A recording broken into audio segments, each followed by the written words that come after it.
Buenas tardes, estimados participantes del Diplomado de Docencia Universitaria. En esta oportunidad vamos a conversar un poco sobre la programación didáctica. ¿Por qué la programación didáctica? Porque es una actividad y es una actividad de evaluación en la cual ustedes van a considerar para hacer la producción del plan de clase correspondiente al objetivo número 2. No hay viento favorable para aquel que no sabe a dónde va. Es importante que como docentes universitarios consideremos, y de cualquier nivel, consideremos que la programación o la planificación que nosotros elaboramos como docentes es lo que nos va a llevar a saber, a conocer hacia dónde vamos, qué vamos a hacer y hacia dónde queremos llevar a nuestros estudiantes. Antes de ello, quiero repasar sobre qué hemos hecho hasta este momento. Hemos cumplido con el objetivo número 1, que es referido a demostrar competencias como ponente extensionista e investigador de la docencia universitaria. Utilizamos como técnica la simulación. Cada uno de ustedes fueron invitados a participar como ponente en un evento de investigación. Tuvieron la oportunidad de seleccionar un tema, argumentarlo, estudiarlo y presentar una ponencia escrita para posteriormente hacer una ponencia oral. Esa ponencia no fue más que un discurso sobre un tema argumentado de su área, de su competencia, ante una audiencia. Ese discurso fue estructurado en 3 elementos fundamentales, que fue la introducción, en la cual ustedes señalaron el propósito, el tema de la ponencia, y desarrollaron el contenido respectivo a ese tema y propusieron unas conclusiones. Ese tema es puesto a una audiencia en la cual finalmente ellos tuvieron la oportunidad de hacer preguntas a ustedes como ponentes y ustedes responder de manera clara y precisa cada una de esas respuestas. Entonces allí vemos que hubo una interacción al final de la ponencia. En este objetivo quiero felicitarlos porque a pesar de todas las limitaciones que tenemos en este momento histórico, pudieron cumplirlo. Apartaron espacio de su hogar, buscaron los recursos y buscaron la manera de poder concretar este objetivo, y por eso mi más alta felicitación. Seguimos con el objetivo número 2. El objetivo número 2 tiene que ver con la construcción del plan de clase. Pero para construir el plan de clase debemos partir de la programación didáctica. Esa programación didáctica ustedes elaboraron el curso de planificación del proceso de enseñanza-aprendizaje e hicieron entrega, y ustedes hicieron una autorrevisión a través de una lista de cotejo, en la cual yo les pedí que utilizaran solamente los elementos, la presencia y la ausencia de cada uno de ellos. La gran mayoría señaló, y todos señalaron que sí estaban presentes estos elementos. Pero en qué condiciones y cómo están plasmados ya es responsabilidad de cada uno de los facilitadores del curso de ensayo hacer las respectivas correcciones, y hacia ello es que vamos.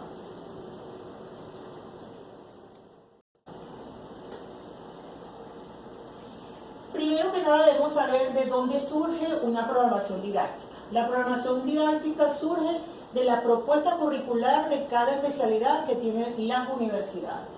Esa propuesta curricular contiene los planes de estudio de esas carreras, el que es, por ejemplo, la Santiago Mariño, la carrera que ellos administran es arquitectura, ingeniería, diseño, pues cada una en su propuesta curricular aparecen los planes de estudio de cada específico de cada carrera. Igualmente aparecen los programas sinópticos, los analíticos. Y luego viene la programación didáctica y finalmente el plan de clase, que es la mirada dentro de esa estructura, es la mirada, yo creo que la más importante, porque es el hacer dentro del aula. Pero vamos a centrar en este momento en la programación didáctica, que fue el elemento fundamental. La programación didáctica es una función eminentemente pedagógica y es el espacio donde se presenta esa propuesta del curso o cátedra, como se lo denominan algunas carreras, y es la propuesta que el profesor describe y se la presenta al estudiante para que el estudiante aprenda. Por lo tanto, es el organizador del trabajo del docente y el plan de acción del estudiante. Quiero hacer una observación acá, que las diapositivas que presento, en algunos momentos hay mucho texto, ¿Por qué? ¿Por qué las hice un poco textuales? Porque les va a servir como material de apoyo en el momento en que ustedes van a revisar la programación. Es un trabajo conjunto. Idealmente la programación didáctica debe construirse como un trabajo de equipo, en la cual participan las unidades de currículum, el departamento, los coordinadores del programa y los facilitadores del curso. Pero muchas veces nos corresponde que hay un solo facilitador y ese facilitador entonces tiene la responsabilidad de elaborar el programa didáctico. ¿Qué debemos hacer? Debemos cuidar que ese programa didáctico que vamos a construir esté articulado con el perfil del egresado de la especialidad o de la carrera. Debemos cuidar, revisar cuáles son los cursos anteriores y cuáles son los cursos posteriores a fin de cuidar, porque algunas veces nos conseguimos que ese curso es relación de otro.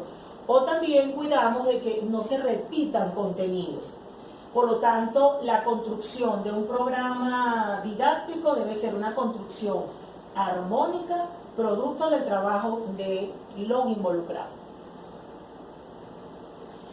Ahora, dentro de del docente como agente mediador, es importante reconocer y saber que nosotros somos el agente mediador entre el estudiante y el conocimiento. Entre el estudiante y el conocimiento. ¿Qué buscamos? Que realmente el estudiante aprenda a pensar, que desarrolle capacidades mentales, estructuras, esquemas, que sea capaz de resolver problemas, decidir con éxito situaciones académicas y vivenciales que verdaderamente le den significado a lo que aprende. Y cuando hablamos de significados, tiene que ver mucho con la construcción de ese ser, que él vea la importancia de cada uno de los contenidos de lo que aprende para su formación, no solamente personal, sino también académica. Y eso le va a permitir entonces desenvolverse en su campo laboral y en un mejor convivir. Ahora, dentro de ese rol como docente mediador, específicamente en mi caso, ¿verdad? Quiero iniciar acá diciendo, no hay nada que enseñe más que equivocarse.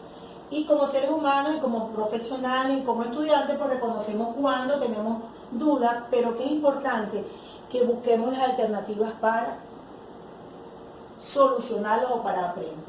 Entonces allí hablamos del desequilibrio cognitivo. Y es lo que Piaget considera, que él señala dentro de sus funciones o de cómo aprende el ser humano. Él señala que el ser humano aprende a través de dos procesos, que es la asimilación y la acomodación, y que somos responsables de nuestro propio, la construcción de ese aprendizaje a través de esas dos funciones.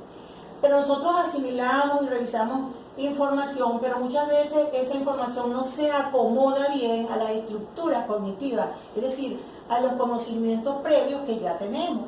Por lo tanto, él denomina, cuando sucede, hay asimilación, pero no acomodo bien a las estructuras, es lo que él llama un desequilibrio cognitivo.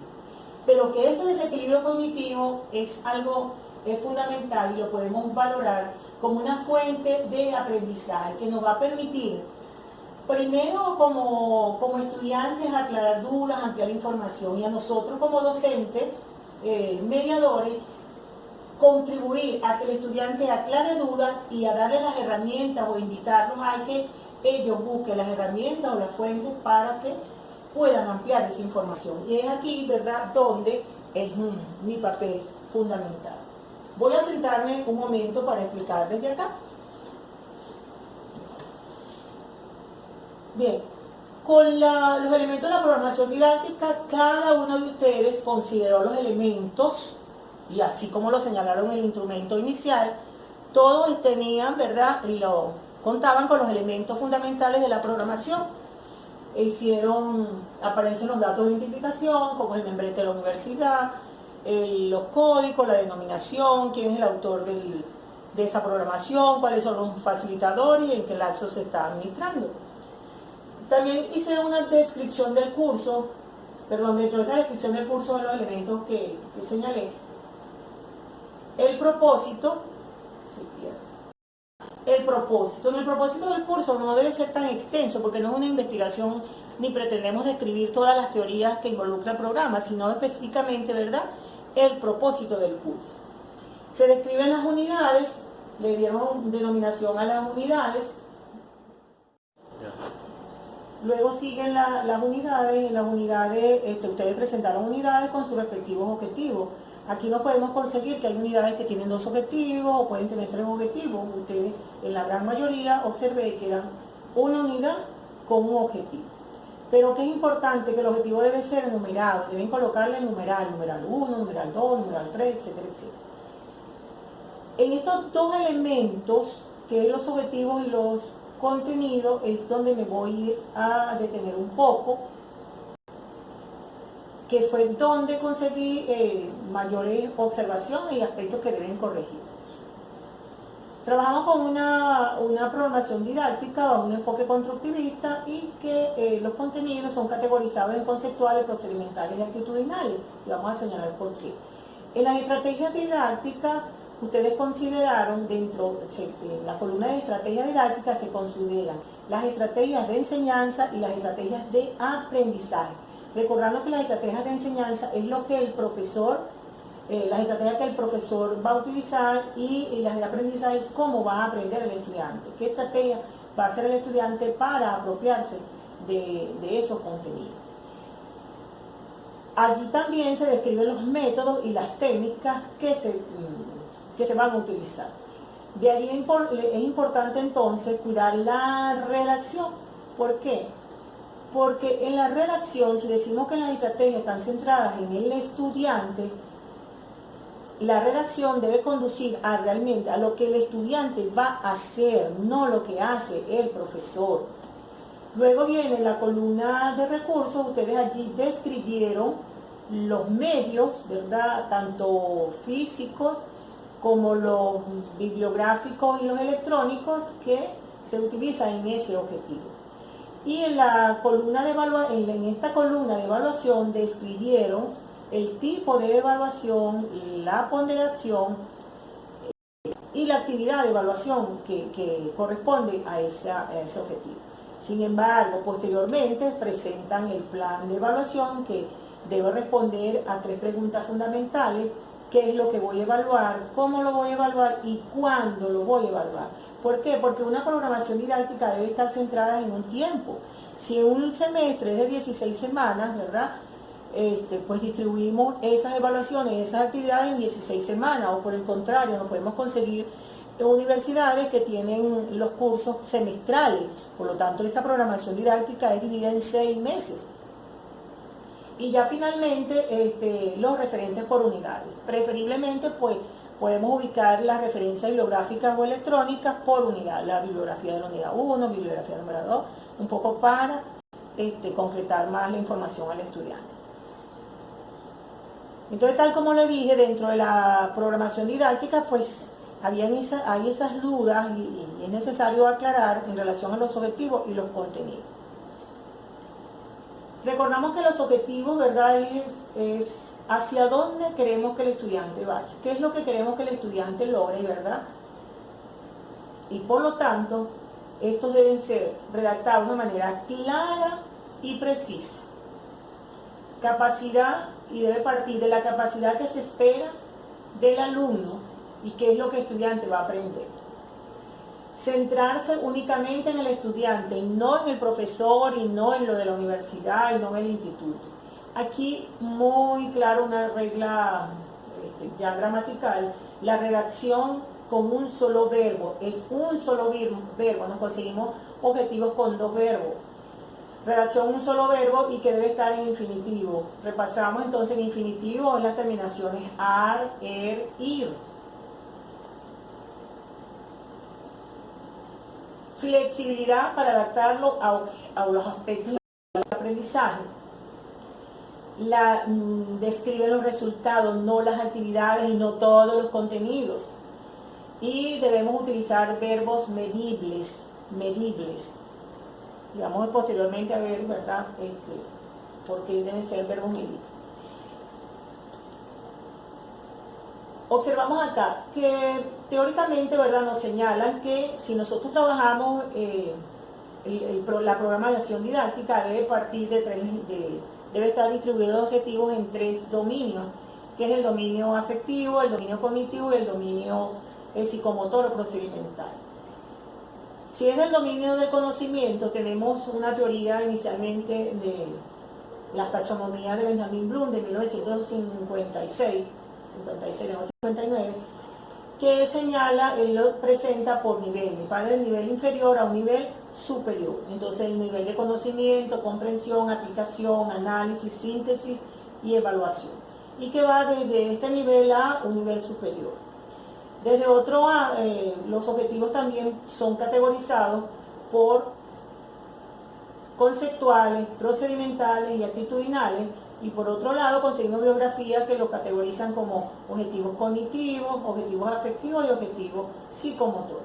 Entonces, si hacemos una relación, lo cognitivo es el conceptual, el procedimental, el psicomotor y el actitudinal con el afectivo. Más adelante. Desde el punto de vista del ámbito de contenido, que es la propuesta que presenta Santillana, tenemos que lo cognitivo tiene que ver con qué saber, qué es lo que tiene que saber el estudiante. Entonces, puede identificar, enumerar, señalar, distinguir, explicar, comentar, definir. Y si es de procedimiento psicomotores, ¿qué procedimiento debe hacer el estudiante para aprender estos saberes? Y lo actitudinal tiene que ver con, entre los verbos que se utilizan, entonces debatir, formular, construir, representar, crear, dramatizar, experimentar, diferenciar, calcular, clasificar y comparar. Fíjense acá, las terminaciones son en ar, ir. Entonces son verbos en infinitivo. Y dentro de los actitudinales, que tienen que ver con los afectivos, que sintetizan lo que es el ser, el actuar y el estar, entonces utilizamos verbos como el aceptar, tolerar, responsabilizarse, apreciar, valorar, cooperar, colaborar y disfrutar.